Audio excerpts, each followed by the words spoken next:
Viewers welcome back in our program. जी doctor साहब, अगले इशू बारे गलबात करांगे। जी डॉक्टर साहब, की कहना तुहाडा? देखो, बहुत वार असी जदों साइकोलॉजी की गल करते हैं, जिहड़ा कि किवें मानसिकता नूं जहनीयत नूं प्रभावित करदी है गल, तो फिर असी जे 10वें पातशाह वल खालसा साजना और खालसे दा नोमेनक्लेचर बदलना जी, हर एक दे नाल सिंह मेल मैंबर दे नाल, शेर सॉवरन फीमेल दे नाल कौर प्रिंस, और इस सारे नूं असीं देखदे हैं नावां दी चोण शेर सिंह बघेल सिंह, वो सारे कित्थे ही कोई नत्थू कोई राथू कोई इस किस्म दे दासू ते इस किस्म दे जिहड़े बिल्कुल ही उन्हां नूं कमज़ोर करदे सी। और फिर जे असीं अंग्रेज़ी लिटरेचर दे हवाले नाल देखीए, गल एक बड़ी कॉमनली कही जाती है कि नेम इज़ द गेम जी, and once you name it then you tame it. जदों भी किसी चीज़ का तुसीं लो फिर उस ते तुसीं काबू कर सकते हो। हालांकि ये भी है words in the name, but नहीं, नेम इज़ द गेम। जी, हुण ये जिहड़ी नेम इज़ द गेम गल है कि जिथे एक ना ही तुहाडे लई प्रेरणा हुंदा है और तुसीं उस ਨਾਂ नूं जिहड़ा है वो अपना निशाना मिथ के तुरदे हो, तो साडे बहुतिਆਂ ਨੂੰ ਤਾਂ शायद इस गेम का किन्ना ਕੁ पता ਜਾਂ नहीं, पर साडा दुश्मन खास तौर ते RSS जिसने 90-95 साल ਦੇ ਵਿੱਚ ਆਪਣੀ ਸਾਰੀ ਹਿੰਦੂਤਵਾਦੀ ਇਮਾਰਤ ਜਿਹੜੀ ਉਸ ਬੋਰੋਡ ਆਈਡੀਓਲੋਜੀ ਨਾਜ਼ੀਆਂ ਦੇ ਨਾਲ ਔਰ ਫਿਰ ਸਾਵਰਕਰ ਦਾ ਥਾਟ ਹਿੰਦੂਤਵਾ ਔਰ ਝੂਠਾ ਮਿਥਿਹਾਸ ਨੂੰ ਇਤਿਹਾਸ ਬਣਾਉਣਾ।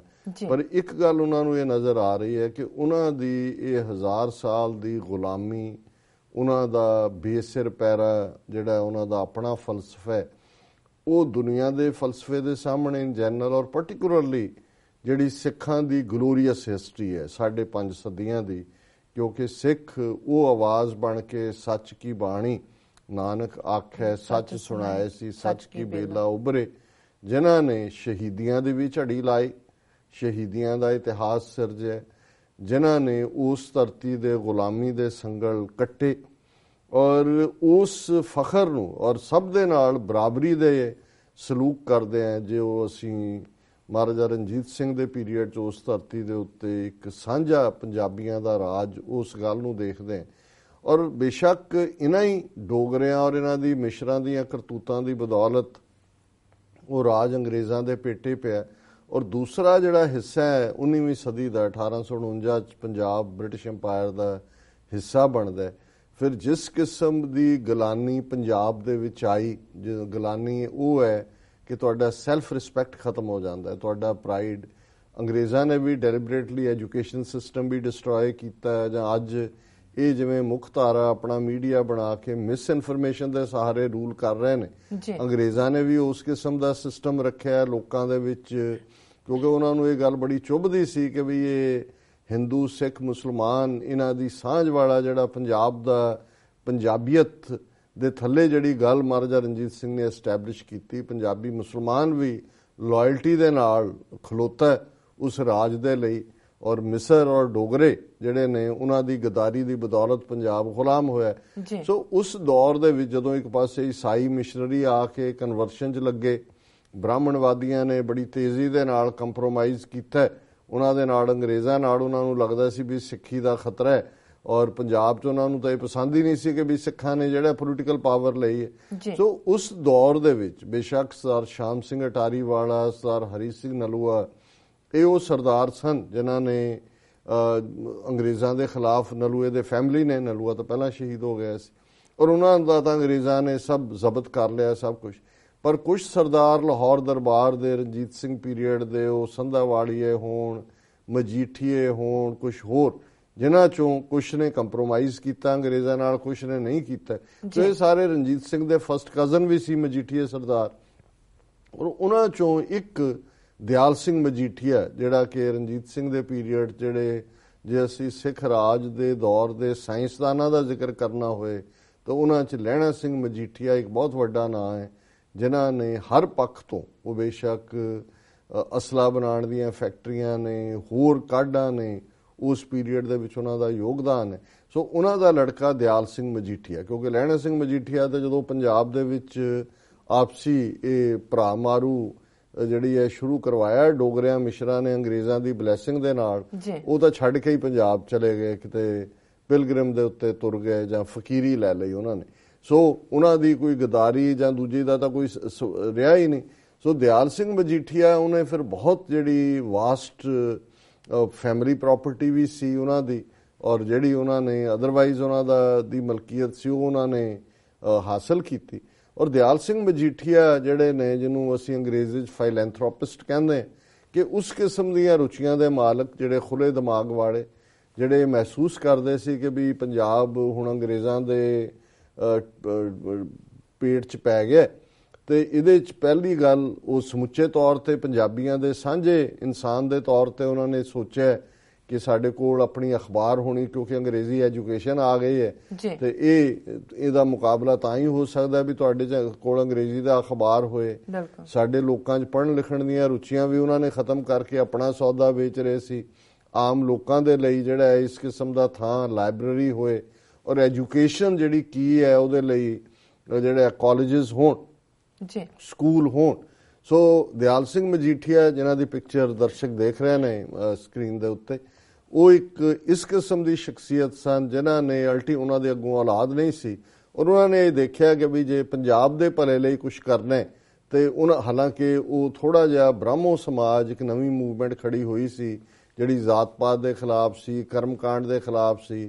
ਅਜੇ ਸਿੱਖੀ ਵੈਲਿਊਜ਼ ਉਸ ਭਾਵੇਂ ਸਿੰਘ ਸਭਾ ਮੂਵਮੈਂਟ ਦੀ ਸ਼ੁਰੂਆਤ ਹੋ ਚੁੱਕੀ ਸੀ, ਪਰ ਦਿਆਲ ਸਿੰਘ ਮਜੀਠੀਆ ਬ੍ਰਹਮੋ ਸਮਾਜ ਦੇ ਪ੍ਰਭਾਵ ਥੱਲੇ ਗਏ, ਵਿਵੇਕਾਨੰਦ ਦਾ ਪ੍ਰਭਾਵ ਵੀ ਕਬੂਲਿਆ, ਔਰ ਇਹ ਟੈਗੋਰ ਟੱਬਰ, ਰਵਿੰਦਰਨਾਥ ਟੈਗੋਰ ਦਾ, ਇਹ ਸਾਰੇ ਉਸ ਵੇਲੇ, ਕਿਉਂਕਿ ਇਹ ਕਿਤੇ ਨਾ ਕਿਤੇ ਜਿਹੜਾ ਬ੍ਰਿਟਿਸ਼ ਨੂੰ ਇਹ ਵੀ ਨਹੀਂ ਸੀ ਮੈਸੇਜ ਦੇਣਾ ਚਾਹੁੰਦੇ ਕਿ ਅਸੀਂ ਤੁਹਾਡੇ ਖਿਲਾਫ ਹਾਂ, but at the same time ਉਹ ਇਹ ਸਮਝਦੇ ਸੀ ਕਿ ਜਿਹੜੀ ਬੇਸਿਕ ਗੱਲ ਹੈ ਐਜੂਕੇਸ਼ਨ ਹੈ, ਜੇ ਐਜੂਕੇਸ਼ਨ 'ਚ ਅਸੀਂ ਪਛੜਾਂਗੇ ਤੇ ਫਿਰ ਇਹ ਅੰਗਰੇਜ਼ੀ ਰਾਜ ਜਿਹੜਾ ਹੈ ਉਹ ਹੋਰ ਵੀ ਜਿਹੜਾ ਲੰਬਾ ਵਕਤ ਚੱਲੇਗਾ। ਸੋ ਉਹਨਾਂ ਨੇ, ਦਿਆਲ ਸਿੰਘ ਮਜੀਠੀਆ ਨੇ ਆਪਣੀ ਸਾਰੀ ਪ੍ਰਾਪਰਟੀ ਨੂੰ ਜਿਹੜਾ ਉਹ ਇੱਕ ਥਾਂ ਕਰਕੇ ਉਹਦਾ ਇੱਕ ਟਰਸਟ ਬਣਾਇਆ, ਦਿਆਲ ਸਿੰਘ ਟਰਸਟ। ਔਰ ਅਸੀਂ ਦੇਖਦੇ ਹਾਂ ਕਿ ਉਹਨਾਂ ਨੇ ਟ੍ਰਿਬਿਊਨ ਅਖਬਾਰ, ਜਿਹਦੀਆਂ ਬਹੁਤ ਵਾਰੀ ਖਬਰਾਂ ਜਿਹੜੀਆਂ ਨੇ ਅੱਜ ਵੀ ਨਾਰਥ ਇੰਡੀਆ 'ਚ, ਜੇ ਸਾਡੀ ਜਨਰੇਸ਼ਨ ਨੂੰ ਕੋਈ ਟੇਸਟ ਰਿਹਾ, ਉਸ ਤੋਂ ਬਾਅਦ ਇੰਡੀਅਨ ਐਕਸਪ੍ਰੈਸ, ਹਿੰਦੁਸਤਾਨ ਟਾਈਮਜ਼, ਇਹ ਉਹ ਹੋਰ ਵੀ ਕਈ ਅਖਬਾਰਾਂ ਜਾਂ ਮੈਗਜ਼ੀਨ ਆਏ, ਪਰ ਅੱਜ ਵੀ ਜਿਹੜੇ ਟ੍ਰਿਬਿਊਨ ਨਾਲ ਲੱਗੇ ਸੀ, ਜਿਵੇਂ ਮੈਂ ਸ਼ਾਇਦ ਅੱਗੇ ਵੀ ਕਿਹਾ ਸੀ ਕਿ ਜੋ ਹੀ ਮੈਂ 8ਵੀਂ ਪਾਸ ਕੀਤੀ, ਮੇਰੇ ਪਿਤਾ ਜੀ ਮੈਨੂੰ ਡਿਸਟ੍ਰਿਕਟ ਲਾਇਬ੍ਰੇਰੀ ਲੈ ਕੇ ਗਏ ਤੇ ਕਹਿੰਦੇ ਵੀ ਇਹ ਪੜ੍ਹ ਟ੍ਰਿਬਿਊਨ ਦੇ ਨਾਲ। ਔਰ ਉਦੋਂ ਵੀ, ਹੁਣ ਵੀ ਭਾਵੇਂ 20 ਅਖਬਾਰਾਂ ਦੇਖੀਏ, ਹਾਲਾਂਕਿ ਆਰੀਆ ਸਮਾਜੀਆਂ ਦੇ ਕੰਟਰੋਲ 'ਚ ਹੈ ਟ੍ਰਿਬਿਊਨ, ਬਹੁਤ ਵਾਰ ਸਿੱਖ ਨੁਕਤਾ ਨਿਗਾਹ ਤੋਂ ਇਹਨਾਂ ਦੇ ਪ੍ਰੇਮ ਪਾਰਟੀਆਂ ਨੇ 80ਵੇਂ ਅੱਜ ਬੜਾ ਨੈਗੇਟਿਵ ਰੋਲ ਅਦਾ ਕੀਤਾ, ਪਰ ਇੱਕ ਜਿਹਨੂੰ ਤੁਸੀਂ ਕਹੋ ਐਡਿਕਸ਼ਨ ਹੁੰਦੀ ਹੈ, ਔਰ ਉਸ ਖਿੱਤੇ ਦੀਆਂ ਖਬਰਾਂ ਨਾਲ ਵੀ। ਔਰ ਇਹ ਟ੍ਰਿਬਿਊਨ ਅਖਬਾਰ ਦੀ ਸ਼ੁਰੂਆਤ 1881 ਦੇ ਵਿੱਚ ਦਿਆਲ ਸਿੰਘ ਮਜੀਠੀਆ ਨੇ ਕੀਤੀ।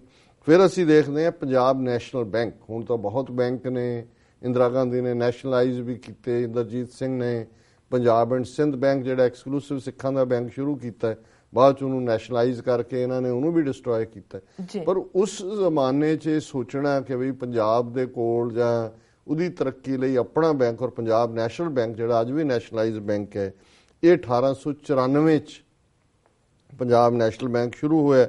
ਔਰ ਬੇਸ਼ੱਕ ਇਹਨਾਂ ਦੀ ਉਮਰ ਕੋਈ ਬਹੁਤ ਵੱਡੀ ਨਹੀਂ ਹੋਈ, 50 ਸਾਲ ਦੀ ਉਮਰ ਉਹਨਾਂ ਨੇ ਭੋਗੀ, ਪਰ ਉਸ ਟਰਸਟ ਦੇ ਥੱਲੇ ਹੀ ਫਿਰ 1910 ਦੇ ਵਿੱਚ ਦਿਆਲ ਸਿੰਘ ਕਾਲਜ ਲਾਹੌਰ ਬਣਿਆ, ਦਿਆਲ ਸਿੰਘ ਲਾਇਬ੍ਰੇਰੀ ਬਣੀ। ਔਰ ਇਸ ਗੱਲ ਨੂੰ ਦੇਖੋ, ਪਾਕਿਸਤਾਨ ਦੇ ਵਿੱਚ ਵੀ ਜਿਵੇਂ ਅਸੀਂ ਕਿਹਾ ਵੀ ਗੇਮ ਨੇਮ ਚੇਂਜ ਗੇਮ ਚੱਲੀ, ਔਰ ਇੱਕ ਸਟੇਜ ਤੇ ਉੱਥੇ ਆਲਮੋਸਟ ਫੈਸਲਾ ਹੋ ਗਿਆ ਕਿ ਦਿਆਲ ਸਿੰਘ ਕਾਲਜ ਜਿਹੜਾ ਲਾਹੌਰ 'ਚ ਬਣਾਇਆ ਸੀ ਔਰ ਦਿਆਲ ਸਿੰਘ ਲਾਇਬ੍ਰੇਰੀ, ਇਹਦਾ ਨਾਂ ਬਦਲ ਕੇ ਉਹਨਾਂ ਨੇ ਨਾਂ ਵੀ ਤਜਵੀਜ਼ ਕਰ ਦਿੱਤਾ। ਪਰ ਯੂਨੀਵਰਸਿਟੀ ਦੇ ਪ੍ਰੋਫੈਸਰ, ਸਟੂਡੈਂਟ ਔਰ ਜਿਹੜੇ ਸਿਆਣੇ ਲੋਕ ਸੀ ਉਹ ਖਲੋ ਗਏ। ਉਹਨਾਂ ਨੇ ਕਿਹਾ ਕਿ ਜੇ ਅੱਜ ਅਸੀਂ ਐਜੂਕੇਸ਼ਨ ਲਈ ਹੈ ਔਰ ਇਹ ਨਿਆਣੇ ਲੈ ਰਹੇ ਨੇ ਤੇ ਦਿਆਲ ਸਿੰਘ ਦੀ ਬਦੌਲਤ ਹੈ, ਜਿਹਨੇ ਕਿ ਆਪਣੀ ਪ੍ਰਾਪਰਟੀ ਜਿਹੜੀ ਹੈ ਲਾ ਕੇ ਉਸ ਤੋਂ ਇਹ ਕਾਲਜ ਔਰ ਦੂਜਾ ਚਲਾਇਆ। ਔਰ ਇਸ ਦੇ ਉਹਨਾਂ ਨੇ ਉਹ ਰਜਿਸਟ ਕੀਤਾ ਵੀ ਇਹ ਨਾਂ ਨਹੀਂ ਬਦਲਣ ਦੇਣਾ। ਅੱਜ ਵੀ ਲਾਹੌਰ ਦੇ ਵਿੱਚ ਦਿਆਲ ਸਿੰਘ ਕਾਲਜ ਹੈ, ਦਿਆਲ ਸਿੰਘ। ਇਹਦੇ ਰਾਦਰਿਕ ਕਦਮ ਅੱਗੇ ਜਾਂਦੇ ਆ, ਉਹਨਾਂ ਦੇ ਸਟਾਫ ਨੇ ਫੈਸਲਾ ਕੀਤਾ ਕਿ ਦਿਆਲ ਸਿੰਘ ਦੀ ਜਿਹੜੀ ਤਸਵੀਰ ਹੈ ਉਹ ਉਹਨਾਂ ਦੇ ਸਟਾਫ ਰੂਮ ਦੇ ਵਿੱਚ ਲੱਗੇਗੀ, ਜਿਹੜੀ ਅੱਜ ਵੀ ਲੱਗੀ ਹੋਈ ਹੈ, ਤਾਂ ਕਿ ਸਟੂਡੈਂਟਸ ਨੂੰ ਪਤਾ ਹੋਏ ਕਿ ਜਿੱਥੇ ਉਹ ਤਾਲੀਮ ਲੈ ਰਹੇ ਨੇ ਉਸ ਦੇ ਲਈ ਕਿੰਨੀ ਵੱਡਾ ਜਿਹੜਾ ਕਿਸੇ ਨੇ ਆਪਣਾ ਕੁਰਬਾਨੀ ਕੀਤੀ ਹੋਈ ਹੈ। ਹੁਣ ਇਹ ਤੇ ਹੈ ਕ੍ਰਿਤ ਘਣਤਾ, ਜਿਹਨੂੰ ਅਸੀਂ ਕਹਿੰਦੇ ਥੈਂਕਫੁਲਨੈਸ। ਜੀ ਹੁਣ ਇੱਕ ਥੈਂਕਲੈਸਨੈਸ ਵੀ ਹੈ, ਪਰ ਦੂਸਰੇ ਪਾਸੇ ਜਿਹੜੇ ਸਮਝਦੇ ਨੇ ਕਿ ਵੀ ਜਿਹੜੀ ਇਹ ਨੇਮ ਦੇ ਨਾਲ ਤੁਸੀਂ ਕਿਵੇਂ ਗੇਮ ਚੇਂਜ ਕਰਨੀ ਹੈ, ਅੱਜ ਜਿਨ੍ਹਾਂ ਦੇ ਹੱਥ ਪੋਲੀਟੀਕਲ ਪਾਵਰ ਆਈ ਹੈ, RSS ਦੇ, BJP ਉਹਦੀ ਆਊਟਫਿਟ ਹੈ, ਉਹਨਾਂ ਨੇ ਕਿਵੇਂ ਸੜਕਾਂ ਦੇ ਨਾਮ ਬਦਲਣੇ ਸ਼ੁਰੂ ਕੀਤੇ। ਪਹਿਲਾਂ ਤਾਂ ਉਹਨਾਂ ਨੇ ਔਰੰਗਜ਼ੇਬ ਤੋਂ ਸ਼ੁਰੂ ਕੀਤਾ। ਉਹਨਾਂ ਨੇ ਕਿਹਾ ਜੀ ਇਹ ਕਿਉਂਕਿ ਔਰੰਗਜ਼ੇਬ ਦਾ ਪੀਰੀਅਡ ਇੱਕ ਜਿਹੜਾ ਟਿਰਨੀ ਦਾ ਪੀਰੀਅਡ ਰਿਹਾ, ਵੀ ਕੋਈ ਅਪੋਜ਼ ਨਹੀਂ ਹੋਏਗਾ, ਔਰ ਉਵੇਂ ਹੀ ਉਹ ਕਾਮਯਾਬ ਰਹੇ। ਹੌਲੀ ਹੌਲੀ ਹੌਲੀ ਉਹਨਾਂ ਨੇ ਮੁਗਲ ਸਰਾਏ ਰੇਲਵੇ ਸਟੇਸ਼ਨ ਦਾ ਨਾਮ ਬਦਲ ਕੇ ਦੀਨ ਦਿਆਲ ਉਪਾਧਿਆਏ ਰੱਖਤਾ। ਹੁਣ ਕਿਉਂਕਿ 47 ਤੋਂ ਬਾਅਦ ਦਿਆਲ ਸਿੰਘ ਦੇ ਨਾਂ ਤੇ ਉਸੇ ਟਰਸਟ ਵੱਲੋਂ ਕਰਨਾਲ ਦੇ ਵਿੱਚ ਵੀ ਕਾਲਜ ਸ਼ੁਰੂ ਕੀਤਾ ਗਿਆ, ਔਰ ਦਿੱਲੀ ਦੇ ਵਿੱਚ ਇੱਕ ਕਾਲਜ ਜਿਹੜਾ ਕਿ 1958 ਦੇ ਨੇੜੇ ਤੇੜੇ ਐਸਟੈਬਲਿਸ਼ ਕੀਤਾ ਗਿਆ। ਹੁਣ ਇਹਨਾਂ ਨੇ ਉੱਥੇ ਇੱਕ ਸਿਨਹਾ ਨਾਂ ਦਾ ਜਿਹੜਾ ਦਿਆਲ ਸਿੰਘ ਟਰਸਟ ਹੈ, ਉਸ ਦਾ ਜਿਹੜਾ ਚੇਅਰਮੈਨ ਕੋਈ ਸਿਨਹਾ ਨਾਂ ਦਾ ਖਤਰਨਾਕ ਪੰਡਤ ਹੈ, ਔਰ ਉਹਨੇ ਪਿਛਲੇ ਦਿਨਾਂ 'ਚ ਐਲਾਨ ਕੀਤਾ ਕਿ ਜੀ ਅਸੀਂ ਦਿਆਲ ਸਿੰਘ ਕਾਲਜ ਦਿੱਲੀ ਦਾ ਨਾਂ ਵੰਦੇ ਮਾਤਰਮ ਮਹਾਵਿਦਿਆਲय ਕਰਾਂਗੇ। ਔਰ ਨਤੀਜੇ ਦੇ ਤੌਰ ਤੇ ਜ਼ਾਹਰ ਹੈ ਵੀ ਹਾਲਾਂ ਬਹੁਤੇ ਅਕਾਲੀ ਅਜੇ ਤੱਕ ਪਹਿਲਾਂ ਤਾਂ ਨਹੀਂ ਬੋਲੇ।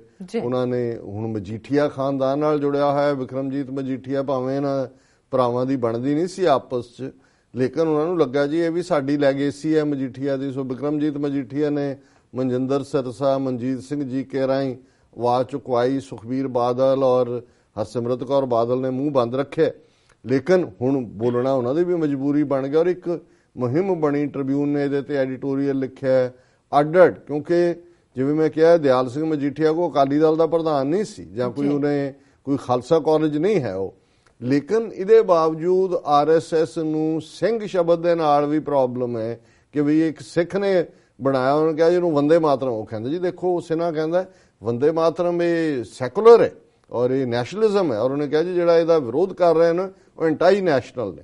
ਔਰ ਇਸ ਸਾਰੇ ਦੇ ਥੱਲੇ ਜਿਹੜੀ ਕਿਸ ਕਿਸਮ ਦੀ ਡਿਬੇਟ, ਹਰਸਿਮਰਤ ਕੌਰ ਨੇ ਕਿਹਾ ਮੋਦੀ ਨੂੰ ਜੀ ਤੂੰ ਇੰਟਰਵੀਨ ਕਰ, ਔਰ ਇਹਨਾਂ ਸਾਰਿਆਂ ਚੋਂ ਕੁਲਦੀਪ ਨਈਅਰ ਜਿਹੜਾ ਪਿਛਲੇ ਦਿਨਾਂ 'ਚ ਜਿਵੇਂ ਦਾ ਉਹਨੇ ਜਿਹੜਾ ਸੌਦਾ ਸਾਧ ਦੀ ਸਪੋਰਟ ਕੀਤੀ, ਉਹਦਾ ਜਿਹੜਾ ਉਹਨੂੰ ਦਿੱਤਾ ਆਨਰ ਸੀ 2004 ਦੇ ਵਿੱਚ, ਉਹ ਵਾਪਸ ਲਿਆ ਅਕਾਲ ਤਖਤ ਨੇ। ਲੇਕਿਨ ਹੁਣ ਉਹ ਫਿਰ ਫਰੰਟ ਤੇ ਆ ਗਿਆ।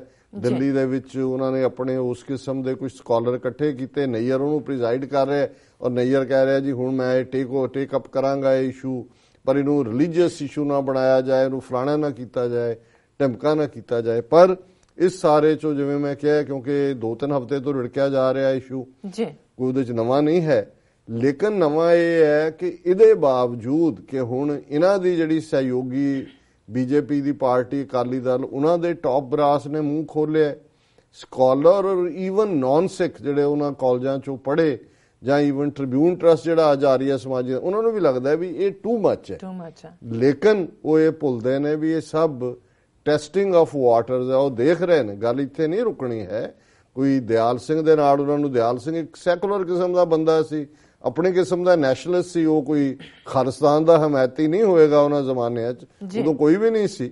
ਲੇਕਿਨ ਉਹਨਾਂ ਨੂੰ ਇਸ ਸਿੰਘ ਨਾਂ ਦੇ ਨਾਲ ਵੀ ਪ੍ਰੋਬਲਮ ਹੈ। ਤੇ ਜੇ ਫਿਰ ਵੀ ਕਿਸੇ ਨੂੰ ਇਸ RSS ਦੀ ਖੇਡ ਦੀ ਸਮਝ ਨਹੀਂ ਆਉਂਦੀ ਕਿ ਵੀ ਜਿਹਨੂੰ ਕਹਿੰਦੇ ਨੇ ਕਿ ਵਟ ਦੇ ਆਰ ਅਪ ਟੂ, ਫਿਰ ਜਾਂ ਤਾਂ ਉਹ ਅਕਲ ਦੇ ਨਾਲ ਉਹਨਾਂ ਦਾ ਵੈਰ ਹੈ ਤੇ ਜਾਂ ਉਹ ਵਿਕੇ ਹੋਏ ਲੋਕ ਨੇ।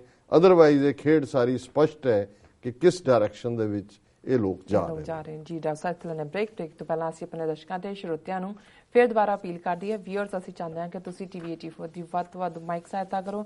ਤੁਸੀਂ ਆਪਣੀ ਮਾਈਕ ਸਹਾਇਤਾ ਸਾਡੀ ਵੈਬਸਾਈਟ tv84.tv ਤੇ ਜਾ ਕੇ ਨਾ 3 ਵੇਜ਼ ਰਾਹੀਂ ਕਰ ਸਕਦੇ ਹੋ, ਜਿਸ ਤਰ੍ਹਾਂ ਕਿ 1 ਟਾਈਮ ਡੋਨੇਸ਼ਨ, ਮੰਥਲੀ ਡੋਨੇਸ਼ਨ।